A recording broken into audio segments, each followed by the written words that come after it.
To my YouTube channel. നമ്മൾ ചെയ്യാൻ പോണെന്ന് വെച്ചാൽ പാഷൻ പ്രോ സീരീസിന്റെ എഞ്ചിൻ വർക്ക് ആണ്, ഫുൾ എഞ്ചിൻ ഫിറ്റിംഗ് ആണ് നമ്മൾ ഈ ഒരു വീഡിയോയിൽ കാണിക്കുന്നത്. നമ്മൾ കുറഞ്ഞ ചെലവിൽ നമ്മൾ എങ്ങനെ ചെയ്യാം, എന്തൊക്കെ കാര്യങ്ങളാണ് നമ്മൾ ശ്രദ്ധിക്കേണ്ടത്, എഞ്ചിൻ ഫിറ്റിംഗിൽ എന്തൊക്കെ സാധനം നമ്മൾ ഒറിജിനൽ ഇട്ട് സെറ്റ് ചെയ്യണം എന്നൊക്കെയാണ് ഈ ഒരു വീഡിയോയിൽ കാണിക്കുന്നത്. വീഡിയോ ഇഷ്ടപ്പെട്ടാൽ ലൈക്ക് ചെയ്യുക, ഷെയർ ചെയ്യുക, സബ്സ്ക്രൈബ് ചെയ്യുക. ഓക്കെ, നമ്മൾ വീഡിയോയിലേക്ക് പോകാം.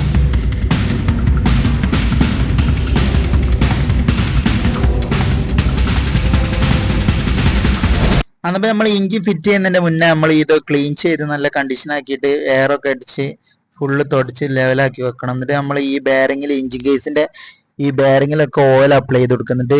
ബെയറിംഗ് ഏതോ കംപ്ലൈന്റ് ഉണ്ടോ കണ്ടില്ല, ഇതിന്റെ ഗിയർ ബോക്സിന്റെ ഉള്ളിലത്തെ ബെയറിംഗ് ഒക്കെ കംപ്ലൈന്റ് ഉണ്ടോ ചെക്ക് ചെയ്ത് കൊടുക്കണം. പിന്നെ നമ്മൾ നോക്കേണ്ടത് വെച്ചാൽ ഈ ന്യൂട്രൽ സ്വിച്ച് ഉണ്ടോ, ഈ ന്യൂട്രൽ സ്വിച്ച് കംപ്ലൈന്റ് ആയിക്കോട്ടെ, ഇങ്ങനത്തെ കാര്യം. അന്നേരം ഇതുപോലത്തെ പ്രോബ്ലംസ് ഒക്കെ ഉണ്ടെങ്കിൽ നിങ്ങൾ മുൻകൂട്ടി നമ്മളെ മെക്കാനിക്ക്മാരെ പറയാം. നമ്മൾ എഞ്ചിൻ പണിക്ക് ഒക്കെ കൊടുക്കുകയാണെങ്കിൽ ഗിയർ വീലിന് എന്തോ പ്രോബ്ലം ഉണ്ടോ, ഗിയർ സ്ലിപ്പ് ആവുന്നുണ്ടോ, എന്തോ സൗണ്ട് ഉണ്ടോ ഗിയറിൽ ഇടുമ്പോൾ, അങ്ങനത്തെ പ്രശ്നമൊക്കെ ഉണ്ടെങ്കിൽ മുൻകൂട്ടി ഒന്ന് പറഞ്ഞു കൊടുക്കുന്നത് നല്ലതാണ്. നമ്മൾ അയക്കുമ്പോൾ ചെക്ക് ചെയ്യുക. അതല്ല നിങ്ങൾ പറഞ്ഞു തരികയാണെങ്കിൽ നമുക്ക് ഏത് ഗിയർ വീലാണ്, സെക്കൻഡിലാണോ ഫസ്റ്റിലാണോ തേർഡാണോ ഒക്കെ നോക്കിയിട്ട് നമ്മൾ ചെക്ക് ചെയ്യാം. നമ്മൾ സിമ്പിൾ ആയിട്ട് നമ്മൾ കംപ്ലൈന്റ് കണ്ടുപിടിക്കാൻ പറ്റും. അത് ഫുള്ള് സെറ്റ് ചെയ്ത് കഴിഞ്ഞാൽ നമ്മൾ പിന്നെ അതൊന്ന് ഫുള്ള് അയക്കണം. അതുകൊണ്ടാണ് ഞാൻ പറഞ്ഞത് അങ്ങനത്തെ എന്തോ കംപ്ലൈന്റ് നിങ്ങൾ മുൻകൂട്ടി ഒന്ന് എഞ്ചിൻ പണിയൊക്കെ എടുക്കുന്നതിന് മുന്നേ മെക്കാനിക്കിനോട് പറഞ്ഞു കൊടുക്കുക. അങ്ങനത്തെ കംപ്ലൈന്റ് ഒക്കെ ഉണ്ടാവും നോക്കണം എന്ന് പറഞ്ഞാൽ അതിന്റെ കൂടെ അയക്കുമ്പോൾ നമ്മൾ സിമ്പിൾ ആയിട്ട് നമുക്ക് ഒരു കംപ്ലൈന്റ് തിരിച്ചറിയാൻ പറ്റും. അതിനെക്കൊണ്ടാണ് ഈ ബെയറിങ്, ഈ ഗിയർ വീലൊക്കെ ചെറിയ പൊട്ടും കാര്യങ്ങളൊക്കെ ഉണ്ട്, സൗണ്ട് വ്യത്യാസമൊക്കെ വരും. അതിനെക്കൊണ്ടാണ് മുൻകൂട്ടി അങ്ങനെ എന്തെങ്കിലും പറഞ്ഞു കൊടുത്താൽ നമ്മൾ സിമ്പിൾ ആയിട്ട് ചെയ്യാം. എന്നിപ്പോൾ പിന്നെ നമ്മൾ നോക്കേണ്ടതെന്ന് വെച്ചാൽ നല്ലോണം ക്ലീൻ ചെയ്യാം. നമ്മൾ എഞ്ചിൻ സെറ്റ് ചെയ്യുമ്പോൾ എഞ്ചിൻ കംപ്ലീറ്റ് വാഷ് ഒക്കെ ചെയ്തിട്ട്, വാഷ് ചെയ്ത് കഴിഞ്ഞ് പിന്നെ എയർ അടിക്കണം കേട്ടോ. എയർ അടിച്ച് ബെയറിംഗ് കംപ്ലൈന്റ് നോക്കണം. പിന്നെ എഞ്ചിൻ, പിന്നെ ഈ ഒരു സെലക്ടറിന് തേയ്മാനം ഉണ്ടോ നോക്കണം. നമ്മളെ കൈ എന്നൊക്കെ പറയുന്നത് ഈ ഒരു സെലക്ടർ ഗിയർ സെലക്ടർ എന്നാണ് പറയാ. മറ്റേരി അങ്ങനെ പറയലുണ്ട്. അതുകൊണ്ട് ഗിയർ സെലക്ടറിന് കണ്ടീഷനായിട്ട് ഗിയർ സെലക്ടർ പുറത്തുനിന്ന് വർക്ക് ചെയ്യുന്നുണ്ടോ ചെക്ക് ചെയ്യാം. പിന്നെ ഫിറ്റ് ചെയ്യുന്ന മാറിപ്പോവുകയും ചെയ്ത്. അതിപ്പോൾ നിങ്ങൾ ആദ്യമായിട്ട് കാണുകയാണെങ്കിൽ സെറ്റ് ചെയ്യാനുള്ള പരിപാടിയൊക്കെ ഉണ്ടെങ്കിലാണ് ഞാൻ പറഞ്ഞത്. നമ്മൾ ഇങ്ങനെ തന്നെ ഈ ഗിയർ സെലക്ടറും ഗിയറും കൂടിയും ഇൻ ഷാഫ്റ്റും ഔട്ട് ഷാഫ്റ്റ് പറഞ്ഞാൽ പുറത്ത് വരുന്ന നമ്മളെ ചെയിൻ പോക്കറ്റ് കൊടുക്കുന്നതാണ് ഔട്ട് ഷാഫ്റ്റ്. ഇൻ ഷാഫ്റ്റ് പറഞ്ഞാൽ അതിന്റെ തൊട്ടടുത്തില്ല, ചെറിയ ഷാഫ്റ്റാണ്. നീളം കൂടിയ ഷാഫ്റ്റ് ഉണ്ടല്ലേ, അത് നമ്മൾ നല്ല ഫിക്സ് ആയി ഗിയർ വീലൊക്കെ അങ്ങനെ ഫ്രീ ആയിട്ട് കറങ്ങുന്നുണ്ടോ, പിന്നെ നമ്മൾ സെലക്ടർ തിരിച്ചിട്ട് എല്ലാ ഗിയറും വർക്ക് ചെയ്യുന്നുണ്ടോ ഒന്ന് ചെക്ക് ചെയ്ത് കൊടുക്കുക. നമ്മൾ ഈ ഒരു സെൻട്രൽ കേസ് അടുപ്പിക്കുന്നതിന് മുന്നേ ആ കാര്യങ്ങളൊക്കെ ചെക്ക് ചെയ്ത് കൊടുക്കും. പിന്നെ നമ്മൾ ഫുള്ള് സെറ്റ് ചെയ്ത് കഴിഞ്ഞ് പോയാൽ പിന്നെ നമുക്ക് ഫുള്ള് അയക്കണം. ഈ ഗിയറൊക്കെ ടൈറ്റോ അങ്ങനെ ഗിയറൊക്കെ കറക്റ്റായിട്ട് എല്ലാ ഗിയറും വിൽക്കുന്നില്ലേന്ന്, 4 ഗിയറും വിൽക്കാനൊക്കെ പ്രയാസം ഉണ്ടെങ്കിൽ നമ്മൾ ബുദ്ധിമുട്ടാകൊണ്ട് ഈ കാര്യങ്ങളൊക്കെ ഫസ്റ്റ് നിങ്ങളെ ശ്രദ്ധിച്ച് പിന്നെ ഉറപ്പ് വരുത്തിയതിനു ശേഷം നമ്മളെ ബാക്കിയുള്ള ക്ലച്ചും ഫ്രണ്ടും ഒക്കെ സെറ്റ് ചെയ്യാം. പിന്നെ ഈ ഒരു സെൻട്രൽ കേസ് എന്ന് പറയുന്ന നമ്മൾ ഗിയർ ബോക്സും ഈ ക്രാങ്കും ഒക്കെ നമ്മളെ Splendor, passion plus, passion pro അങ്ങനത്തെ വണ്ടിയൊക്കെ സെയിം ആണ് കേട്ടോ വരുന്നത്. വലിയ മാറ്റമൊന്നും വരുന്നില്ല. പിന്നെ ക്രാങ്ക് വെയിറ്റിലൊക്കെ ചെറിയ വ്യത്യാസം വരും. പിന്നെ മെയിൻ ആയിട്ട് നമ്മൾ എഞ്ചിൻ വർക്ക് എന്ന് പറയുന്നത് വെച്ചാൽ ഈ ഒരു സംഭവത്തിനാണ്. ഈ ക്രാങ്ക് കണ്ടില്ലേ, ഈ ക്രാങ്കിനാണ് നമ്മൾ എഞ്ചിൻ സംബന്ധിച്ച് എഞ്ചിൻ പണി എന്ന് പറയാം. നമ്മൾ ഒരു വണ്ടി എഞ്ചിൻ പണി ആവുക എന്നൊക്കെ പറയല. അതിന് മെയിൻ ആയിട്ട് കണ്ടില്ല ഈ ക്രാങ്കിന്റെ ഈ കണക്ട് റാഡ് ഉണ്ട്, ആ ഫ്രണ്ടിലേക്ക് വരുന്നുണ്ടല്ലോ, ഒരു പിസ്റ്റൺ ഫിറ്റ് ചെയ്യുന്ന റാഡ് കാണിച്ചു തരാം. അവിടെ മുന്നോട്ട് നീങ്ങി കിടക്കുന്ന റാഡാണ്. ഈ ഒരു സംഭവമാണ് നമ്മൾ പിന്നെ കൂടുതലും എഞ്ചിൻ പണി പറയുന്ന ഈ ഒരു സംഭവത്തിന് കംപ്ലൈന്റ് വരുമ്പോഴാണ്. അതുകൊണ്ട് അതിന്റെ കണക്ട് റാഡ് നമ്മൾ പുതിയ ഇടും. ആ കണക്ട് റാഡ് ഒരു നീഡിൽ ബെയറിംഗിലെ കണക്ട് റാഡ് ഇതിന്റെ ഉള്ളിൽ ഇടാം. എന്നാൽ നീഡിൽ ബെയറിംഗിന് ഷെയ്ക്ക് വരുമ്പോഴാണ് നമ്മൾ ഈ ക്രാങ്കിന്റെ സൗണ്ട്, എഞ്ചിൻ പണിന്റെ സൗണ്ട് എന്നൊക്കെ പറയുന്നത്. അപ്പോൾ ഈ രണ്ട് സൈഡിലെ ബെയറിംഗ് ആണ് നമ്മൾ അതിന്റെ കൂടെ മാറ്റി കൊടുക്കുന്നത് കേട്ടോ. ആവും പിന്നെ കണക്ട് റാഡും ആണ് നമ്മൾ പുതിയ വെച്ചെടുക്കുന്നത്. പിന്നെ ഈ ഗിയർ വീലിനൊക്കെ ഓരോന്നിനും ഒരു വാഷറൊക്കെ ഉണ്ടാക്കണം, വയ്ക്കുമ്പോൾ ശ്രദ്ധിക്കണം. അതുകൊണ്ട് അതുപോലെ തന്നെ തിരിച്ച് ഫിറ്റ് ചെയ്തില്ല ഗിയർ സ്ലിപ്പ് ആയി പോകാനൊക്കെ സാധ്യതയുണ്ട്. അതുകൊണ്ട് ഡീറ്റെയിൽസ് ആയിട്ട് ഞാൻ വേറെ വീഡിയോ ചെയ്തുതരാം ഗിയർ വീലൊക്കെ സെറ്റ് ചെയ്യുന്ന എങ്ങനെയാണെന്ന്. പിന്നെ നമ്മൾ ഇത് എഞ്ചിന്റെ സെൻട്രൽ ആയിട്ടുള്ള ഒരു പാക്കിംഗ് വരും, എഞ്ചിൻ പാക്കിംഗ് എന്ന് പറയും. ലീക്കൊന്നും വരാണ്ടാക്കാൻ അന്നപ്പോൾ പിന്നെ രണ്ട് സൈഡിൽ നോവൊക്കെ ഉണ്ടാവും, സ്ലീവ് ഉണ്ടാവും, ഇത് ഫിക്സ് ആയിട്ട് നിർത്താനല്ലേ. അതപ്പോൾ അതൊക്കെ വെച്ച് കൊടുക്കാൻ ഞാൻ പറഞ്ഞില്ലേ. പിന്നെ ഈ ബെയറിങ്ങിനും ഈ സംഭവത്തിനൊക്കെ മുൻകൂട്ടി ഓയിലൊക്കെ ഒന്ന് അപ്ലൈ ചെയ്ത് കൊടുക്കുക, എന്നാൽ ഫ്രീ ആയിട്ട് ഇറങ്ങാൻ വേണ്ടിയിട്ടാണ്. പിന്നെ നമ്മളെ ബെയറിംഗ് ഏതെങ്കിലും കംപ്ലൈന്റ് ഒക്കെ ഉണ്ടെങ്കിൽ ഇതിന്റെ കൂടെ മാറ്റണം. അതുകൊണ്ട് അതൊക്കെ ശ്രദ്ധിക്കണം. നമ്മൾ ഇതിന്റെ ബെയറിംഗ് ഒക്കെ നല്ല ബെയറിംഗ് ആണ്. പിന്നെ ക്രാങ്കിന്റെ സൈഡിലെ ബെയറിംഗ് ഒക്കെ ആണ് പോയത്. പിന്നെ നമ്മൾ ഇത് സെറ്റ് ചെയ്യുമ്പോൾ സെറ്റ് ചെയ്യുമ്പോൾ നോക്കേണ്ടതെന്ന് വെച്ചാൽ ഇതിൽ കറക്റ്റ് ഇളകിയിട്ട് ഇത് നമ്മൾ കുറച്ചൊരു ടഫ് വരുന്ന വെച്ചാൽ പിന്നെ ഇൻഷാഫ്റ്റിന്റെ ബെയറിംഗ് അതിന്റെ കൂടെ വന്നിരിക്കുന്നത്, അതിനെ കൊണ്ടാണ് ഇത് കുടുങ്ങാത്തത്. നല്ല പെട്ടെന്ന് ഡോറ കുടുങ്ങിന് അല്ലേ സിമ്പിൾ ആയിട്ട് തന്നെ നമ്മൾ കിക്കറൊന്നും നല്ല കൂടെ ഇളക്കി കൊടുത്താൽ സിമ്പിൾ ആയിട്ട് തന്നെ ആ ഒരു എഞ്ചിൻ കേസ് അടുക്കുന്നതായിരിക്കും. അതുകൊണ്ടാണ് ഇത് ചെറിയ നമ്മൾ ഇളക്കിയിട്ട് കണ്ടാവും. ഇപ്പോൾ ഫ്രീ ആയിട്ട് സെറ്റ് ആയിട്ടുണ്ട്. അതും ഇതാണ് നമ്മുടെ സെൻട്രൽ കേസ് എന്ന് പറയുന്നത് എഞ്ചിന്. നമ്മൾ ഈ പാക്കിംഗ് ഒക്കെ നല്ലോണം ഒരുതിന് ശേഷം വെക്കണം കേട്ടോ, പുതിയ പാക്കിംഗ് ഒക്കെ. അല്ലെങ്കിൽ ചെറിയ ഈ സ്ക്രാച്ച് ഇതൊക്കെ ഉണ്ടെങ്കിൽ ഈ പാക്കിംഗ് പോയില്ലെങ്കിൽ നമ്മൾ പുതിയ പാക്കിംഗ് ഇടുമ്പോൾ അതിലൂടെ ഓയിൽ ലീക്ക് ഒക്കെ വരാൻ സാധ്യതയുണ്ട്. അതൊക്കെ ശ്രദ്ധിക്കണം. എഞ്ചിൻ കേസ് ഒക്കെ സെറ്റ് ചെയ്യുമ്പോൾ അതൊക്കെ തീർച്ചയായും നല്ലോണം ശ്രദ്ധിച്ച് സെറ്റ് ചെയ്തില്ലെങ്കിൽ പണി വരുന്നില്ല ഉറപ്പാട്ടോ. പിന്നെ എഞ്ചിൻ കേസ് ഒന്നായിട്ട് നമ്മൾ ഇറക്കേണ്ടി വരും. ഓയിൽ ഒരു കാലത്ത് നിൽക്കൂല, ഒഴിവാക്കാനൊന്നും ആവില്ല. അതുകൊണ്ട് അതൊക്കെ ശ്രദ്ധിക്കണം. നിങ്ങൾ ആദ്യം സെറ്റ് ചെയ്യുകയാണെങ്കിൽ ഈ കാര്യങ്ങളൊക്കെ ശ്രദ്ധിക്കും. ഇതിന് ശേഷം നമ്മൾ ഈ എഞ്ചിന്റെ എല്ലാ സൈഡിൽ കൂടെ എല്ലാ ബോൾട്ടും പിന്നെ ഒരു 8ന്റെ ടീ ഉപയോഗിച്ചിട്ട് നമ്മൾ ടൈറ്റ് ആക്കി കൊടുക്കുക. നമ്മൾ ടൈറ്റ് ആക്കുമ്പോൾ സിമ്പിൾ ആയിട്ട് ടൈറ്റ് ആവുന്ന നോക്കുക. എല്ലാ മൂലയും അടുത്തിന് ശേഷം മാത്രം നമ്മൾ ടൈറ്റ് ചെയ്ത് കൊടുക്കട്ടോ. അല്ലാണ്ട് ചെറിയ എന്തെങ്കിലും ഒരു സൈഡ് അടുക്കാണ്ടൊക്കെ അങ്ങനെ ഉണ്ടെന്നുണ്ടെങ്കിൽ നമ്മൾ ഈ ഒരു ബോൾട്ടുമിൽ ടൈറ്റ് ആയി കൊടുക്കുക. അങ്ങനെ ആകുമ്പോൾ എഞ്ചിൻ കേസ് അവിടെ കുടുങ്ങാത്ത ഫിറ്റിംഗ് പ്രോബ്ലം ഉണ്ടാവും. അതുകൊണ്ട് ആ കാര്യങ്ങൾക്ക് ഓയിൽ പമ്പിങ് അടുക്കാത്ത പ്രശ്നമൊക്കെ ഉണ്ടാവും, സെറ്റ് ചെയ്ത് കൊടുക്കുക. പിന്നെ നമ്മൾ ഈ പിസ്റ്റൺ എന്ന് പറഞ്ഞാൽ പിസ്റ്റൺ നമ്മൾ ഈ ഒരു കസ്റ്റമർ ഈ അടുത്ത് മാറ്റിയതാണെന്നാണ് പറഞ്ഞത് പിസ്റ്റണൊക്കെ. അതുകൊണ്ട് നമ്മൾ ഈ പിസ്റ്റൺ മാറ്റി കൊടുക്കുന്നില്ല. അവർ പറഞ്ഞ അത് നട്ടാൽ മതി. അതുകൊണ്ട് വലിയ ഓടിയില്ല, പുക അങ്ങനത്തെ കാര്യങ്ങളൊന്നുമില്ല. അതുകൊണ്ട് കസ്റ്റമർ പറഞ്ഞുകൊണ്ട് മാത്രമാണ് നമ്മൾ പിസ്റ്റൺ ഇടുന്നുണ്ടെന്ന്. അല്ലെങ്കിൽ നമ്മൾ പുതിയ എഞ്ചിൻ പണിയൊക്കെ എടുക്കുമ്പോൾ എന്തായാലും നിർബന്ധമായി നമ്മൾ പിസ്റ്റൺ റീപ്ലേസ് ചെയ്യാൻ പറയലുണ്ട്. പക്ഷേ ഇതുപോലെ പറഞ്ഞുകൊണ്ട് നമ്മൾ കണ്ടു വലിയ കുഴപ്പമില്ല. അതിനെക്കൊണ്ട് ഈ പിസ്റ്റൺ എന്നിട്ട് ചെയ്യാണ്. അതിനെക്കൊണ്ട് പിന്നെ കസ്റ്റമർ പറഞ്ഞുകൊണ്ടാണ് നമ്മൾ സാധാരണ മാറ്റി കൊടുക്കലാണ്. അതുകൊണ്ട് അവർ പറഞ്ഞ എന്തെങ്കിലും പ്രശ്നം വരികയാണെങ്കിൽ നമ്മൾ നോക്കിയോളാം എന്ന് പറഞ്ഞുകൊണ്ടാണ്. പക്ഷേ ഇനി പ്രശ്നമൊന്നും വരാൻ സാധ്യത കുറവാണ്. ഇത് നല്ല പിസ്റ്റൺ ആണ്, അങ്ങനത്തെ വിഷയമൊന്നും വരില്ല. നമ്മളിപ്പോൾ പിസ്റ്റൺ അയച്ച് നമ്മളിപ്പോൾ സിലിണ്ടർ പാക്കിംഗ് ഒക്കെ ലീക്ക് ഉണ്ടെങ്കിൽ നമ്മൾ സിലിണ്ടർ അയച്ച് റിട്ടേൺ സെറ്റ് ചെയ്യല്ലേ, അങ്ങനെ കംപ്ലൈന്റ് വരില്ല. അതുപോലെ തന്നെയാണ് ഇതും വരിക. അതുകൊണ്ട് കാര്യമായിട്ട് എഞ്ചിന്റെ പ്രോബ്ലം വന്നതുകൊണ്ട് നമ്മൾ ആ കഴിഞ്ഞിട്ട് പിന്നെ അതിന്റെ പിന്നെ സിലിണ്ടറിന്റെ ഫസ്റ്റത്തെ പാക്കിംഗ് ആണ് ഇടുന്നത്. കണ്ടല്ലോ, ഇതൊരു പാഷൻ പ്രോന്റെ പാക്കിംഗ് ആണ് വരിക. ഇത് C D deluxe passion pro ഒക്കെ ഇതേ ടൈപ്പാണ് വരിക. അതുകൊണ്ട് ഇതിടുമ്പോൾ വെച്ചാൽ നേരെ താഴത്ത് ഒരു ഓറിങ് കൂടി വരും ഈ പാക്കിങ്ങിന്റെ താഴെ. പക്ഷേ ഹീറോണ്ടൊക്കെ ആണെങ്കിൽ ഒരു ഓറിങ് പിന്നെ ഇതേമോടെ സ്ലീവ് അല്ല സോറി ഇതേപോലെ ജാസ്കറ്റ് അല്ലേ വരെ ഞാൻ കാണിച്ചില്ല, ഇതിന്റെ മുകളിലതാണ് ഞാൻ പറഞ്ഞത്. ഇതിടുമ്പോൾ ഇത് കഴിഞ്ഞ ശേഷം നമുക്ക് പിസ്റ്റണിലേക്ക് നല്ല റിങ്സ് ഒക്കെ സെറ്റ് ചെയ്യുന്ന ആദ്യം ഞാൻ വേറെ വീഡിയോയിലൊക്കെ കാണിച്ചിരിക്കുന്നത് പിസ്റ്റൺ വർക്കൊക്കെ ഉണ്ട് നമ്മളെ ചാനലിനെ കൊണ്ട്. നിങ്ങൾ പിസ്റ്റൺ വർക്ക് നോക്കണം, അതിൽ നോക്കിയാൽ മതി എങ്ങനെയാണ് സെറ്റ് ചെയ്യലെന്നൊക്കെ. നല്ലോണം മനസ്സിലാക്കുക അതെങ്ങനെയാണ് സെറ്റ് ചെയ്യേണ്ടത്. ഇതിന് ശേഷം നമ്മൾ ഈ സിലിണ്ടർ പിസ്റ്റണിൽ ഇറക്കണം, എന്നാലേ നമുക്ക് അടുത്ത ഹെഡൊക്കെ സെറ്റ് ചെയ്യാൻ പറ്റും. അതിന് നമ്മൾ ശ്രദ്ധിക്കേണ്ടത് വെച്ചാൽ ഈ ഒരു top rings, second rings, oil rings ഒക്കെ കറക്റ്റാക്കി കയറി കൊട്ടണം. അല്ലാണ്ട് സൈഡോട്ടൊക്കെ തെന്നിപ്പോയാൽ പിസ്റ്റണ് വീക്കായി പോകാൻ സാധ്യതയുണ്ട്. അതുകൊണ്ട് കറക്റ്റായിട്ട് ഇറങ്ങണം. ഓരോ ടോപ്പിന്റെ ടോപ്പ് പിന്ന്, സെക്കൻഡ് പിന്നൊക്കെ കറക്റ്റായിട്ട് ഇറങ്ങിയാൽ നമ്മളെ കണ്ടോ ഈ ആ ഒരു സ്ക്രൂ ഡ്രൈവർ എടുത്ത് നല്ലോണം അടുപ്പിച്ച് കൊടുത്താൽ ആ ഒരു സിലിണ്ടർ അതിലിരുന്നു. അത്രയും ഗ്യാപ്പും ഉണ്ടാവില്ല നമ്മുടെ ഓയിൽ തള്ളാനല്ലേ. അതുകൊണ്ട് അത് ശ്രദ്ധിക്കണം. നമ്മൾ ഫിറ്റ് ചെയ്യുമ്പോഴൊക്കെ ചെറിയ പാൾട്ട് പറ്റിപ്പോയാൽ ഈ പുക ഒന്ന് സ്മോക്ക് ഒന്ന് നിൽക്കാൻ പ്രയാസമായിരിക്കും. അതൊക്കെ ശ്രദ്ധിച്ച് വേണം ചെയ്യുകയാണെങ്കിൽ ഞാൻ പറഞ്ഞത്. പിന്നെ ഒരു ഓറിങ് ഞാൻ കാണിച്ചില്ലേ, അതിൻ്റെ ഉള്ളിൽ അപ്ലൈ ചെയ്ത് കൊടുക്കണം. അതിന് ശേഷം നമ്മൾ ചെയ്യേണ്ടതെന്ന് വെച്ചാൽ പിസ്റ്റൺ ടോപ്പിലേക്ക് ആക്കി വെക്കുക. നമ്മളെ ഈ ഒരു മാഗ്നറ്റ് വെച്ചതിന് ശേഷം ഈ ഒരു പാക്കിങ് ഹെഡിന്റെ പാക്കിങ് കണ്ടില്ലേ, ഹെഡിന്റെ പാക്കിങ് വെക്കുകയാണ്. ഹെഡിന്റെ പാക്കിങ് വെച്ചാൽ ഇത് ഫാഷൻ പ്രോന്റെ പാക്കിംഗ് ആണ് വരിക. അതുകൊണ്ട് ആ ഒരു ചെറിയൊരു മാറ്റം വരുന്നില്ല പാക്കിങ്ങിന്. ഇതിന് ഒരു ഓറിങ് മാത്രമേ വരും. മറ്റേ നമ്മൾ പാഷൻ പ്ലസ് ഉള്ള പിന്നെ സ്പെൻഡറൊക്കെ സെറ്റ് ചെയ്യുമ്പോൾ അവിടെ ഒരു സ്ലീവും കൂടി വരും ഒരു മെറ്റലിന്റെ. അതുകൊണ്ട് അത് ശ്രദ്ധിക്കുക. പിന്നെ ഇത് ഹെഡും ഇതൊക്കെ പണിയെടുത്തതാണ്, സ്മോക്കും കാര്യങ്ങളൊന്നുമില്ല. അതുകൊണ്ട് പിസ്റ്റൺ പണിയൊക്കെ എടുക്കുമ്പോൾ ഹെഡൊക്കെ എന്തായാലും ബോർ ചെയ്ത് വാൽവോ കംപ്ലൈന്റ് ഒക്കെ ഉണ്ട് നോക്കണം. അതുകൊണ്ട് നമ്മൾ ഇത് ഇങ്ങനെ തന്നെ വെക്കുകയാണ്. മെയിനായിട്ട് നമ്മൾ എഞ്ചിന്റെ സൗണ്ട് ഒഴിവാക്കാനാണ് പറഞ്ഞത്, അതിനെ കൊണ്ടാണ്. അതിന് ശേഷം നമ്മൾ ഒരു സ്ലീവ് കൈമിൽ ഫിക്സ്ഡ് ആണോ നോക്കിയതിന് ശേഷം ആ ഹെഡ് ഫിറ്റ് ചെയ്തതിന് ശേഷം നമുക്ക് അതിന്റെ പിന്നെ ഹെഡ് കവറിന്റെ ബോൾട്ടൊക്കെ വെച്ച് ഇൻസ്റ്റാൾ ചെയ്യണം. ഇൻസ്റ്റാൾ ചെയ്യുമ്പോൾ നോക്കേണ്ടത് വെച്ചാൽ എല്ലാം ബാക്കിയൊക്കെ സെയിം ആണെന്ന് നോക്കുക. നമ്മൾ ഫിറ്റ് ചെയ്ത എവിടെയെങ്കിലും എന്തോ ബോൾട്ട് ഇടാൻ മറന്നു വയ്ക്കുന്നൊക്കെ ശ്രദ്ധിക്കണം. അതിനുശേഷം നമ്മൾ ഹെഡിന്റെ സിലിണ്ടറിന്റെ സൈഡിലെ 10ന്റെ 2 ബോൾട്ട് ടൈറ്റ് ആയി കൊടുക്കുകയാണ്. അതിനുശേഷം നമ്മൾ ടോപ്പിൽ ടൈമിങ് വെക്കാനൊക്കെ ഉണ്ട് സൈഡ്. നമ്മൾ ടൈമിങ് ചെയിനൊക്കെ ഇതിന്റെ കൂടെ മാറ്റുന്നുണ്ട്. നമ്മൾ എന്താണ് ടോപ്പിന്റെ കണ്ടോ ഹെഡ് ടോപ്പ് കവർ എന്ന് പറയുന്നത്. അതുകൊണ്ട് അതിന്റെ മുകളിൽ ഒരു പാക്കിംഗ് വരും. ആ പാക്കിംഗ് ഒക്കെ ഉണ്ടോ നോക്കണം, എന്നിട്ട് ടൈറ്റ് ആയി കൊടുക്കുക. ഒരു പാക്കിംഗ് വെച്ച ശേഷം അതിന് 4 ബാഷർ വരും. ബാഷർ കഴിഞ്ഞിട്ട് 4 നട്ടാണ് ലാസ്റ്റ് ഉണ്ടാവും ഫിറ്റ് ചെയ്യണം. അപ്പോൾ ചിലതിന്റെ കൂടെ ഈ ബാഷർ കണ്ടില്ലേ, അതിന്റെ മുകളിൽ തന്നെ അടുത്ത് കിടക്കുന്നുണ്ടാവും. അതുകൊണ്ട് നമ്മൾ ബാഷർ നെറ്റിന്റെ കൂടെ ഒന്ന് ഒപ്പരയിടുകയാണ്. ഇതിന് ശേഷമാണ് നമ്മൾ ഒരു 10ന്റെ ട്യൂബ് വെച്ചിട്ട് ടൈറ്റ് ആയി കൊടുക്കണം. ഇത് ടൈറ്റ് ആക്കുമ്പോൾ അന്ന് ഓവർ ടൈറ്റ് ആക്കി ഇതൊരു മീഡിയനോ ടൈറ്റ് ആക്കാൻ പറ്റും. ഓവറായി പോയാൽ സ്റ്റഡൊക്കെ പൊട്ടാൻ സാധ്യതയുണ്ട്. സ്റ്റഡൊക്കെ പൊട്ടി നമ്മൾ ഫുള്ള് പിന്നെ ഫസ്റ്റ് തൊട്ട് അയച്ച് അത് കത്തിച്ചെടുക്കേണ്ടിയൊക്കെ വരും. അതൊക്കെ ശ്രദ്ധിക്കണം. അതുകൊണ്ട് ഓവർ ടൈറ്റ് ആക്കിയതിന് മീഡിയനിലോ ടൈറ്റ് ആക്കാൻ പറ്റും. ഇതിന് ശേഷം നമുക്ക് പിന്നെ ഫ്ലൈവിൽ വെച്ച് ടൈമിംഗ് ആണ് സെറ്റ് ചെയ്യേണ്ടത്. പിന്നെ നമ്മുടെ ചാനൽ നിങ്ങൾ ആദ്യമായിട്ട് കാണുക, ഇതിനെ സബ്സ്ക്രൈബ് ചെയ്യാണ്ട് കാണുകയാണെങ്കിൽ ഒന്ന് സബ്സ്ക്രൈബ് ചെയ്ത് സപ്പോർട്ട് ചെയ്യാം.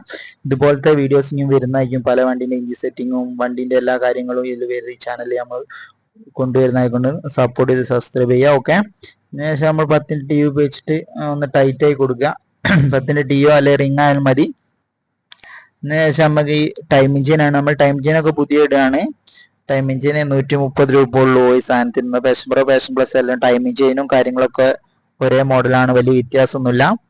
അത് നമ്മൾ ഈ ഒരു സൈഡിൽ കണ്ടില്ലേ, മാഗ്നറ്റിന്റെ ഈ ഒരു ഭാഗത്താണ് നമ്മളെ ടൈം എഞ്ചിൻ വരിക. പിന്നെ നമ്മൾ നോക്കേണ്ടി വെച്ചാൽ ടൈം എഞ്ചിന് മുന്നോട്ട് ഹെഡിന്റെ അടുത്ത് എടുക്കണം.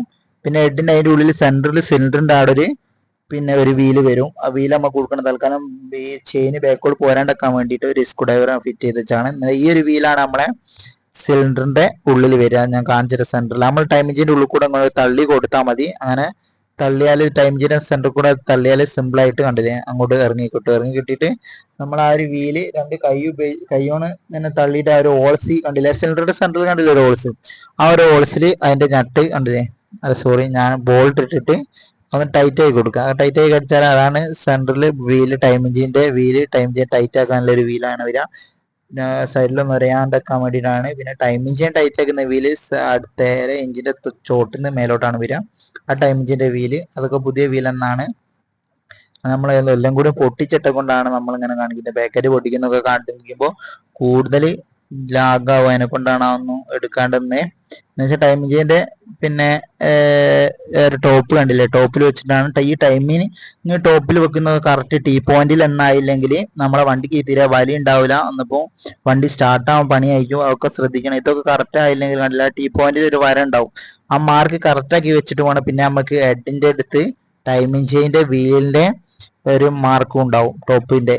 അതും കറക്റ്റ് ആക്കി വെച്ചാലേ വണ്ടിക്ക് പെർഫെക്റ്റ് ആയിട്ടുള്ള വലിയും പുള്ളിങ്ങും എല്ലാ കാര്യങ്ങളും ഉണ്ടാവും. അതുകൊണ്ട് ചില നമ്മൾ ഇഞ്ചുമണിയൊക്കെ കഴിഞ്ഞാൽ വലി കുറവാണെന്നൊക്കെ പറയലുണ്ട്. അതുകൊണ്ട് ഈ ടൈമിങ് കറക്റ്റ് അല്ലേ കണ്ടില്ലേ, അതേ മോഡൽ നെയ്മലും കണ്ടില്ല ഒരു മാർക്ക് കണ്ടില്ല ടൈം വീലിന്റെ ഒരു മാർക്കും ഹെഡിന്മേൽ ഒരു മാർക്കും ഉണ്ടാവും. മാർക്ക് കറക്റ്റ് ആക്കി വെച്ചില്ലെങ്കിൽ വണ്ടിക്ക് വലിയില്ലാത്ത വിഷയം കംപ്ലൈന്റ് ഒക്കെ വരും. അതുകൊണ്ട് നമ്മൾ ഇഞ്ചിൻ സംബന്ധിച്ച് പണിയൊക്കെ കഴിഞ്ഞാണ് ഇങ്ങനത്തെ കംപ്ലൈന്റ് മെക്കാനിക്കിനെ ഒന്നുകൂടി കാണിച്ചു നോക്കിയിട്ട് ഇങ്ങനെ വലി കുറവാണെന്നൊക്കെ പറഞ്ഞാൽ അവരൊന്ന് ചെക്ക് ചെയ്ത് തരും. ടേപ്പർ ടൈറ്റ് ആയാൽ അങ്ങനത്തെ പ്രശ്നം കൊണ്ടൊക്കെ വരും. അതൊക്കെ ചെക്ക് ചെയ്ത് കൊടുക്കണം. പിന്നെ നമ്മൾ കണ്ടില്ല ആ ഒരു വീല് പോയിന്റ് ഞാൻ കാണിച്ചിട്ട്, ആ പോയിന്റ് ക്ലിയർ ആയിട്ട് കണ്ടില്ല അടുത്തിടെ വെച്ചിട്ട് ആ ഒരു മാർക്ക് കണ്ടില്ല, ആ ഒരു മാർക്കും ഹെഡിന്റെ മുകളിൽ വീലിന്റെ മാർക്കും പിന്നെ ഫ്ലൈ വീലിന്റെ അടുത്തില്ലേ ഈ ടോപ്പിന്റെ ഒരു മാർക്കും എഞ്ചിന്മേലുള്ള മാർക്കും, അങ്ങനെ നാല് മാർക്കും ഒരുപോലെ നിൽക്കണം. എന്നാലേ വണ്ടിക്ക് കറക്റ്റ് ഉള്ള വലിയും പിക്കപ്പും ഒക്കെ കിട്ടാനുള്ള സാധ്യതയുള്ളൂ. ഒക്കെ ശ്രദ്ധിച്ചു കൊടുക്കുന്നതിന് ശേഷം നമ്മൾ ടൈം വീലിന്റെ രണ്ട് ബോൾട്ട് അങ്ങോട്ട് അപ്ലൈ ചെയ്ത് ടൈറ്റ് ആയി കൊടുക്കുക. എന്നപ്പോൾ ടൈമിങ് ക്ലിയർ ആയി. ഇനി നമുക്ക് ക്ലച്ച് ആണ് ഫിറ്റ് ചെയ്യാനല്ലേ. ക്ലച്ച് ഫിറ്റ് ചെയ്യുന്നതിന് മുന്നേ നമുക്ക് ഫ്ലൈ വീലിന്റെ ഒരു കവർ അവിടെ സൈഡ് ഫിറ്റ് ചെയ്യാണ്ട് ആ ഒരു 8ന്റെ ട്യൂബ് വെച്ചിട്ട് നമ്മൾ നല്ലോണം ടൈറ്റ് ആയി കൊടുക്കുക. ടൈറ്റ് ആക്കുമ്പോൾ ശ്രദ്ധിക്കുക, ഓവർ ടൈറ്റ് ആക്കി ആകുമ്പോൾ പൊട്ടിപ്പോകാൻ സാധ്യതയുണ്ട്. അതുകൊണ്ട് അത് ഒരു മീഡിയത്തിൽ പിടിച്ച് ഫ്ലൈ വീല് പിടിച്ച് നമ്മൾ സിമ്പിളായിട്ട് ടൈറ്റ് ആയി കൊടുക്കുക. പിന്നെ എന്തെങ്കിലും സംശയങ്ങളോ എന്തെങ്കിലുമൊക്കെ ഉണ്ടെങ്കിൽ നമ്മൾ കമൻ്റായിട്ട് രേഖപ്പെടുത്തുക, നമ്മൾ റിപ്ലൈ തരുന്നതായിരിക്കും. ഫ്ലൈ വീലിന്റെ കവറിന്റെ ഒരു പ്ലേറ്റ് കുടുങ്ങിയ ശേഷം ആ സ്റ്റാർ കൊടുക്കുക. അതിനുശേഷം നമ്മൾ നെക്സ്റ്റ് നമ്മൾ നോക്കേണ്ടതെന്ന് വെച്ചാൽ ഈ ഒരു ഗിയർ ബോക്സിന്റെ നമ്മൾ പുറത്ത് വരുന്ന ഈ ഗിയർ ബോക്സിന്റെ അതിൻ്റെ ഉള്ളിൽ നമ്മളെ സെലക്ടർ ഇല്ലേ, ഞാൻ ഫസ്റ്റ് ഈ ന്യൂട്രൽ സ്വിച്ച് വരുന്ന ഭാഗത്തിന്റെ മറ്റേ ഭാഗമാണിത്. എന്നാൽ അവിടെ നമ്മൾ ഗിയർ ബോക്സിന്റെ സെലക്ടറാണ് വരുന്നത്. അപ്പോൾ ഗിയറിന്റെ ഷാഫ്റ്റ് ഈ ഒരു ഇത് കണ്ടില്ലേ, ഒരു സ്ലീവ് ഉണ്ടാവും, 4-5 ഉണ്ടാവും. എന്നാൽ ഈ 4 കണ്ടോ, 4 പുറത്തും 2 ചെറുതും വരും. ആ ഒരു സ്ലീവുമേലേക്കാണ് നമ്മളെ ഗിയർ ഷാഫ്റ്റ് ഫിക്സ് ചെയ്യുന്നത്. അപ്പം ഞാൻ ജസ്റ്റ് കാണിച്ചിട്ടത് എങ്ങനെയാണ് ഗിയർ വീല് ഈ വർക്ക് ചെയ്യുന്നതെന്ന്. ഗിയറിന്റെ ആ ഒരു ഷാഫ്റ്റ് നമ്മളെ കാൽമെന്നിടുമ്പോൾ ഈ ഗിയർ സെലക്ടറിന്റെ എടുത്ത് കണ്ടാലും ഒരു പിന്നിന്റെ ഉള്ളിലേക്ക് ഇറക്കി കൊടുക്കും ഈ ഒരു സെലക്ടർ. അന്നപ്പോ ആ സെലക്ടർ ഇങ്ങോട്ട് നീക്കുമ്പോ ആണ് ഈ ഗിയർ മാറുക നമ്മളിങ്ങോട്ട്. അതിന്റെ മുകളിൽ 2 വാഷർ ഒരു പ്ലേറ്റ് വാഷറും വരാണ്ട്, എന്നാലും കറക്റ്റ് ഗിയറിന്റെ ഒരു വർക്കിങ് കിട്ടുകൊണ്ടില്ലേ. അങ്ങനെ ഗിയർ മാറ്റുമ്പോൾ മുന്നോട്ട് നീങ്ങുമ്പോൾ കണ്ടില്ലേ അവരിങ്ങനെ മുന്നോട്ട് ചാടും. അതിന് ശേഷം നമ്മൾ ഗിയർ ഇങ്ങനെ മാറിക്കിട്ടും. ജസ്റ്റ് ഞാൻ തിരിച്ച് കാട്ടിത്തരാം. കണ്ടില്ലേ, അത് തിരിയുമ്പോൾ നമ്മൾ ഗിയർ ഇങ്ങനെ മാറ്റി കൊടുക്കുമ്പോൾ മാറുന്നതായിരിക്കും. അതുകൊണ്ട് അത് നെക്സ്റ്റ് കണ്ടില്ല, അതിന്റെ മുകളിൽ വരുന്നൊരു പ്ലേറ്റ് ആണ് നമ്മളെ ഗിയറിന്റെ ഒരു ടെമ്പർ സ്പ്രിങ് എന്നൊക്കെ പറയും. അതിലേക്ക് ഫിക്സ് ചെയ്യുന്ന ഒരു പ്ലേറ്റ് ആണ് കണ്ടില്ലേ. അതിന്റെ മുകളിൽ ഒരു പ്ലേറ്റ് വേറെ പ്ലേറ്റ് വരും. ഇതിന് ശേഷം ഒരു 10ന്റെ ബോൾട്ട് വരും. ആ 10ന്റെ ബോൾട്ട് ഇട്ട് ടൈറ്റ് ആക്കിയിട്ട് ആ ബോൾട്ടുമ്മൽ ആ 10ന്റെ അത് ഒരു സ്റ്റാർ പോലത്തെ ഒരു ഇത് കണ്ടില്ലേ, ബാഷർ ആ വലുത്, അതിലേക്ക് നമ്മളെ ഈ ഗിയർ സെലക്ടർ കണക്ട് ചെയ്യും. ഈ സ്പ്രിങ് പോലെ തന്നെ അതിന്മേലാണ് നമ്മൾ ഈ സ്പ്രിങ് ഗിയർ ഇടുമ്പോൾ അല്ലേ ആ ടൈറ്റ് സ്പ്രിങ് വരിക, നമ്മളെ ആക്ഷൻ വരിക ഗിയറിന്റെ. ഞാൻ ജസ്റ്റ് സ്പ്രിങ് കാണിച്ചു തരാം. ഇപ്പം കണ്ടില്ലേ, ആ ഒരു സ്പ്രിങ് ആണ് നമ്മൾ അവിടെ സൈഡിൽ ഒരു എഞ്ചിൻ കേസുമ്പോൾ തന്നെ അല്ലെങ്കിൽ വെച്ച് 5 വെച്ച് ടൈറ്റ് ആക്കി ടെമ്പറായി കൊടുത്താൽ ഗിയർ റെഡിയായി. ഗിയർ അതിൻ്റെ ഉള്ളിലേക്ക് ഇറക്കി കൊടുത്താൽ ഗാഡിയിലേക്ക് നമ്മൾ ഒരു ഗിയർ തട്ടുമ്പോഴും അങ്ങനെ ഫ്രണ്ട് റോഡ് ഇങ്ങനെ തിരിഞ്ഞിട്ടാണ് ഗിയർ വെക്കുക. നമുക്ക് നേരെ റിട്ടേണും വരും. അത് കഴിഞ്ഞിട്ട് നമ്മൾ ക്ലച്ച് ഡിസ്ക് ക്ലച്ച് പിന്നെ അബൊക്കെ ഫിറ്റ് ചെയ്യാണ്ട് പിന്നെ ക്ലച്ച് ബെല്ലൊക്കെ കഴിഞ്ഞ ശേഷം ആ ഒരു ബാഷറും സ്ലീവും ഫസ്റ്റ് വെക്കണം. അതിന് ശേഷം ഈ ഒരു ക്ലച്ച് ഫിറ്റ് ചെയ്യണം. അതിന്റെ മുന്നേ നമ്മളെ ക്രാങ്കിന്റെ വീല് ഫ്രണ്ടിൽ ക്ലച്ച് സൈഡിൽ ഫിറ്റ് കൊടുക്കുക. എന്നിട്ട് ക്ലച്ച് ഹൗസിങ് അതിന്റെ മുകളിൽ വെച്ച് കൊടുക്കുക. ഒരു വീൽ ഇറങ്ങി കറക്റ്റായിട്ട് ഇറങ്ങണം. കണ്ടോ, ക്ലച്ച് ഹൗസിങ് ഫിറ്റ് ചെയ്ത ശേഷം അതിന്റെ മുകളിൽ ഒരു 3 വാഷർ വരും. കണ്ടോ, ഒരു ഒറ്റ പ്ലേറ്റ് വാഷർ, സ്റ്റാർ മോഡലത്തെ ഒരു വാഷർ ഉണ്ടാവും. അതിന്റെ മുകളിൽ പിന്നെ 2 റാ പോലത്തെ 2 വാഷർ ഉണ്ടാവും. അതൊക്കെ അല്ലെങ്കിൽ ക്ലച്ചൊന്നും കിട്ടൂല, അതുകൊണ്ടൊക്കെ ശ്രദ്ധിക്കണം. ആ 2 വാഷറും അടുപ്പിച്ച് വെച്ചതിന് ശേഷം പിന്നെ അതിന്റെ മുകളിൽ ഒരു കപ്പ് വാഷർ വരും. കണ്ടില്ലേ, ആ ഒരു കപ്പ് വാഷർ വെച്ചിട്ടാണ് പിന്നെ നമുക്ക് അതിന്റെ മുകളിൽ ഈ ഒരു പിന്നെ ക്ലച്ച് ബെല്ലും ക്ലച്ച് ഒന്നായിട്ട് ഫിറ്റ് ചെയ്യേണ്ടി കേട്ടോ. അപ്പൊ അത് കറക്റ്റ് കുടുങ്ങിയാൽ നോക്കണം. അത് കുടുങ്ങിയില്ലെങ്കിൽ നമ്മളെ ക്ലച്ചൊന്നും കിട്ടൂല, അതൊക്കെ ശ്രദ്ധിക്കണം. അതിൻ്റെ ഉള്ളിലൊക്കെ വീണ് ആ കറക്റ്റ് കുടുങ്ങിയില്ലെങ്കിൽ എഞ്ചിൻ്റെ ഉള്ളിലൊക്കെ പോകാൻ സാധ്യതയുണ്ട്. അതുകൊണ്ട് അതൊക്കെ ശ്രദ്ധിച്ചു കൊടുക്കുക. അതിന് ശേഷം നമ്മൾ ക്ലച്ച് ഡിസ്ക് ഒക്കെ ഇത് പുതിയതാണ്, മാറ്റിയതാണെന്ന് പറഞ്ഞുകൊണ്ട് ക്ലച്ച് ഡിസ്ക് ഒക്കെ നമ്മൾ അതൊന്നാണ് എടുത്ത് അതല്ലേ ഒക്കെ പുതിയ വാങ്ങി മാറ്റിയതാണ്. അതിന് ശേഷം നമുക്ക് ഒരു ഗാഡിയിലേക്ക് കറക്റ്റായിട്ട് ഇറക്കി കൊടുക്കുക. എന്നപ്പോൾ ഈ ഒരു സ്പെൻഡറിന്റെ ഡിസ്കും ഒക്കെ സെയിം ആണ്, പക്ഷേ ഇത് CDLX പാഷൻ പ്രോ ആയിക്കോട്ടെ ഒരു കട്ടിങ് ഡിസ്ക് മാത്രം ഈ ഹൗസിങ്ങിന്റെ ഒറ്റൊന്ന് മാത്രം പുറത്തേ നിൽക്കും കേട്ടോ. എന്നിട്ട് നമുക്കൊരു 4 വീൽ വെച്ച് ടൈറ്റ് ചെയ്ത് കൊടുത്തിട്ട് പിന്നെ 4 സ്പ്രിങ് അതിന്റെ സെന്ററിൽ ഇടുക. അതിനുശേഷം അതിന്റെ ഒരു ക്ലച്ച് പിന്നെ റിട്ടേന്റെ ബെയറിങ്ങിന്റെ കപ്പ് എമ്മൽ ഫിറ്റ് ചെയ്തിട്ട് ഒരു 10ന്റെ 4 ബോൾട്ട് ഉണ്ടാവും. കണ്ടില്ല, ആ ഒരു ബോൾട്ട് വെച്ചിട്ട് 10ന്റെ ടീ ഉപയോഗിച്ചിട്ട് ടൈറ്റ് ആയി കൊടുക്കുക. ആ ടൈറ്റ് ആയി 4 ബോൾട്ട് രണ്ടെണ്ണം ആക്കി ടൈറ്റ് ആയി കൊടുക്കുക. ഒന്ന് മാത്രം അങ്ങനെ ടൈറ്റ് ആക്കുമ്പോൾ സൈഡ് ഉണ്ടാവും, 2 മാത്രം ടൈറ്റ് ഓപ്പോസിറ്റ് ആക്കി കൊടുത്തതിന് ശേഷം നമ്മൾ ക്ലച്ച് ഫിറ്റ് ചെയ്ത് കഴിഞ്ഞ് പിന്നെ നമ്മൾ ക്ലച്ചിന്റെ ഫ്രണ്ടത്തെ ഒരു ഓയിൽ പമ്പിങ്ങിലെ ക്ലച്ച് ഹൗസിങ്ങിലെ ക്രാങ്കിന്റെ പിന്നെ വെയിറ്റിന്റെ അടുത്ത് ഓയിൽ പമ്പിങ് ഉണ്ടാവും. ആ പമ്പിങ്ങിന്റെ ഒരു കപ്പ് നമുക്ക് ഫിറ്റ് ചെയ്യേണ്ടത് ഇത് ടൈറ്റ് ആക്കിയ ശേഷമാണ്. അതുകൊണ്ട് നമ്മൾ ഒരു 4 ബോൾട്ട് നന്നാക്കി ടൈറ്റ് ചെയ്ത് കൊടുക്കുക. അത് ക്ലോസിന് ടൈറ്റ് ഒക്കെ ചെയ്താൽ പൊട്ടിപ്പാനൊക്കെ സാധ്യത ഉണ്ടാകുക, ശ്രദ്ധിക്കണം. അങ്ങനെ ടൈറ്റ് ആക്കിയ ശേഷം നമ്മൾ അതിന്റെ മുകളിലെ റിലീസ് ബെയറിംഗ് ഫിറ്റ് ചെയ്ത് കൊടുക്കുക. നമ്മൾ ഇതൊക്കെ ക്ലീൻ ചെയ്തിട്ട് വേണം കേട്ടോ ഫിറ്റ് ചെയ്യണം. നമ്മൾ നല്ല കണ്ടീഷനായി ക്ലീൻ ചെയ്തിട്ട് എഞ്ചിൻ വർക്കൊക്കെ എടുക്കുമ്പോൾ നമ്മൾ ക്ലച്ച് അയച്ചാലും നമ്മൾ ക്ലീൻ ചെയ്യാനുണ്ട്. അതുകൊണ്ട് അത് 4 നല്ല ടൈറ്റ് ആക്കാൻ വേണ്ടിയിട്ട് നമ്മൾ ഇങ്ങനത്തെ ഒരു പുള്ളർ ഉപയോഗിച്ച് ടൈറ്റ് ആക്കേണ്ടി വരും, അല്ലെ തിരിഞ്ഞ് കളിക്കും. നമ്മൾ സാധാരണ എഞ്ചിൻ വർക്ക് എടുക്കുമ്പോൾ ഫുള്ള് സെറ്റ് ചെയ്തിട്ടാണ് നമ്മൾ വണ്ടി അങ്ങോട്ട് പിന്നെ ചേസ്മിലേക്ക് കയറ്റല്. അങ്ങോട്ട് ഫുള്ള് നമ്മൾ ഇവിടെ ഇൻസ്റ്റാൾ ചെയ്യാണ്. ക്ലച്ചിന്റെ ക്രാങ്ക് ഷാഫ്റ്റിന്റെ വെയിറ്റ് ബാലൻസ് വീലിന്റെ അതൊന്ന് ബോൾട്ട് ഇട്ട് ടൈറ്റ് ചെയ്ത് പിന്നെ അതിന്റെ മുകളിൽ ഓയിൽ പമ്പിങ്ങിന്റെ ചെറിയൊരു ടോപ്പ് വരും. നമ്മൾ പുള്ളർ വെച്ച് ടൈറ്റ് ആക്കിയ ശേഷം ആ ഒരു ടോപ്പ് കൊടുക്കണം. ആ ടോപ്പിന്റെ പാക്കിംഗ് ഒക്കെ ഉപയോഗിക്കുന്നത് ശ്രദ്ധിക്കണം. ഞാൻ ജസ്റ്റ് കാണിച്ചു തരാം. ഇത് ടൈറ്റ് ചെയ്ത് കഴിഞ്ഞിട്ട്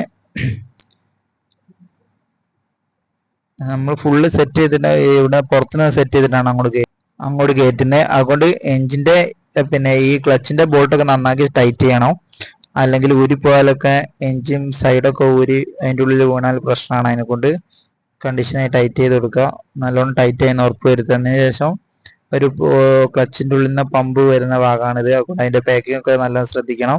അതിനുശേഷം നമ്മൾ ഒരു 4 സ്റ്റാറിൻ്റെ ഞട്ടുണ്ടാവും, അത് വെച്ച് നന്നാക്കി ടൈറ്റ് ചെയ്ത് കൊടുക്കുക. എന്നിട്ട് വേണം നമുക്ക് ക്ലച്ച് കവർ കൊടുക്കാൻ. പിന്നെ നമ്മൾ എഞ്ചിൻ കയറ്റിയ പരിപാടി കഴിഞ്ഞ് അന്നപ്പം ഇത്ര ഉണ്ടാവും പരിപാടി എഞ്ചിൻ വർക്ക് എന്ന് പറയുന്നത്.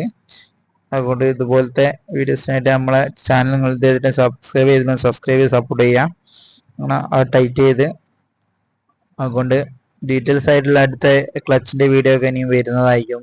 അതിൽ കാണിച്ചില്ല ഡീറ്റെയിൽസ് ആയിട്ടുള്ള കൂടുതൽ ലാഗ് അടുപ്പിക്കില്ല, അതിനെ കൊണ്ടാണ് ഓവർ ഇതാക്കാണ്ട് ചെയ്ത്. എന്നുവെച്ചാൽ നമ്മൾ ആ ടൈറ്റ് ചെയ്തിട്ട് നന്നാക്കി ഒരു സ്റ്റാർ ബിറ്റ് ഉപയോഗിച്ചിട്ടാണ് നമ്മൾ ടൈറ്റ് ചെയ്യുന്നത്. അതുകൊണ്ട് ആ ബോൾട്ടൊക്കെ ലൂസായി പോയാൽ സൗണ്ടൊക്കെ സൈഡ് ക്ലച്ച് കവറിനൊക്കെ അടിക്കാൻ സാധ്യതയുണ്ട്. അതിനെ കൊണ്ടാണ് അതൊക്കെ നന്നാക്കി ടൈറ്റ് ചെയ്യാം. അതിനുശേഷം നമ്മളൊരു ഓയിലിൻ്റെ കണ്ടില്ലേ, അതൊരു ക്ലച്ചിലേക്ക് വേണ്ടി ഓയിൽ എടുക്കാനുള്ള ഒരു കപ്പാണ്. അപ്പോൾ അത് ഇൻസ്റ്റാൾ ചെയ്ത് കൊടുക്കുകയാണ് ടൈറ്റ് ചെയ്ത്. അപ്പോൾ അതിലാണ് ഓയിൽ വന്ന് സ്റ്റോക്ക് ചെയ്യുക. നമ്മൾ ക്ലച്ച് ഡിസ്കിലേക്ക് ഓയിൽ എടുക്കാൻ വേണ്ടിയിട്ടുള്ളതാണ്. നമ്മുടെ ഒരു കപ്പ് ടൈറ്റ് ചെയ്തതിന് ശേഷം ആ ഒരു സ്പെൻഡറും ഇതൊക്കെ ഈ ക്ലച്ചൊക്കെ സെയിം ആണ്. ഹൗസിങ്ങിനൊക്കെ ചെറിയ മാറ്റം വരുന്നുണ്ടെന്നുള്ളൂ. പിന്നെ നമ്മൾ ക്ലച്ച് കവറിൻ്റെ പാക്കിങ് ഫിറ്റ് ചെയ്യാണ്. പാക്കിങ് കറക്റ്റായി ഫിറ്റ് ചെയ്യുന്നത് ക്ലച്ച് റിലീസിൻ്റെ ബെയറിങ്ങിൻ്റെ അവിടെ നിന്ന് ആ ഒരു സ്ലീവ് കൈമേലുണ്ടോക്കുക നമ്മൾ ഫിറ്റ് ചെയ്യുമ്പോൾ അങ്ങോട്ട് തള്ളിപ്പോയത് അതൊക്കെ നോക്കണം. എന്നിട്ട് ക്ലച്ച് കവർ കൊടുക്കുകയാണ്. അപ്പോൾ സ്ലീവ് കൈമേൽ തന്നെ ഉണ്ട്. അപ്പോൾ നിങ്ങൾ ജസ്റ്റ് ചെക്ക് ചെയ്യുമ്പോൾ സ്ലീവ് ഒക്കെ ഒന്ന് നോക്കി നോക്കുന്നതിന് ശേഷം ഉണ്ടല്ലോ, എന്നിട്ട് നമ്മൾ ക്ലച്ചിൻ്റെ നട്ടിട്ട് എൻജിൻ കയറ്റി സ്റ്റാർട്ട് ചെയ്ത് നോക്കണം. അപ്പോൾ പിന്നെ ഈ ഒരു ക്ലച്ചിൻ്റെ വോൾട്ടേജ് വെച്ചാൽ ഒരു വോൾട്ട് ഏറ്റവും വലുതാണ് വരിക. പിന്നെ അതിൻ്റെ തൊട്ടടുത്ത് തന്നെ അതിൻ്റെ ചെറുത്, ബാക്കിയൊക്കെ അതിൻ്റെ ചെറുത് നേരെ ചെറുതാണ് വരിക. അതുകൊണ്ട് ബോൾട്ടും കൊണ്ട് നമ്മൾ മാറിപ്പോയാലൊക്കെ ഈ സ്ലിപ്പ് ആവാനും പിന്നെ എൻജിൻ കേസൊക്കെ ത്രെഡ് കംപ്ലൈൻ്റ് ആയി ലീക്കൊക്കെ വരാൻ സാധ്യത ഉണ്ടാകുന്നുണ്ട്. ഒക്കെ അയക്കുമ്പോൾ കറക്റ്റായിട്ട് നോക്കി വെക്കുക ഏതാ ബോൾട്ട് അയക്കുകയാണ് സെറ്റ് ചെയ്യാനൊക്കെ. അതുകൊണ്ട് അതിൻ്റെ ചുറ്റും വരുന്ന ബോൾട്ട് ഫുള്ള് നമ്മൾ ഒരു ടീ ഉപയോഗിച്ച് ടൈറ്റ് ആയി കൊടുക്കുക. പിന്നെ അതും കൂടി ടൈറ്റ് ആയി കഴിഞ്ഞാൽ നമുക്ക് എൻജിനെ വണ്ടിമേ കയറ്റി സ്റ്റാർട്ട് ചെയ്യാൻ മാത്രമേ ഉള്ളൂ. അത് ഇത്രേ ഉള്ളൂ. നമ്മളെ സാധാരണ ഈ പാഷൻ പ്ലസിനൊക്കെ നമ്മൾ സെഡും സിലിണ്ടറും പിന്നെ ക്രാങ്കൊക്കെ ബോർ ചെയ്തിടുമ്പോൾ ഒരു രൂപ ആ റേഞ്ച് വരും. പിന്നെ ഹെഡ് പിന്നെ എല്ലാം കൂടിയും പണിക്കൂലി എല്ലാം കൂടി രൂപ റേഞ്ചൊക്കെ വരിക. പിന്നെ നമ്മൾ സിലിണ്ടർ സെറ്റ് മാറ്റുകയാണെങ്കിൽ കുറച്ചിനും കൂടും. ഒരു 8 റുപ്യ 9 റുപ്യൊക്കെ വരാൻ സാധ്യതയുണ്ട്. അതിൻ്റെ സിലിണ്ടർ സെറ്റിൻ്റെ വിലേൻ്റെ അനുസരിച്ച് ആ ഒരു കൂടാനുള്ള മാറ്റമുണ്ട്.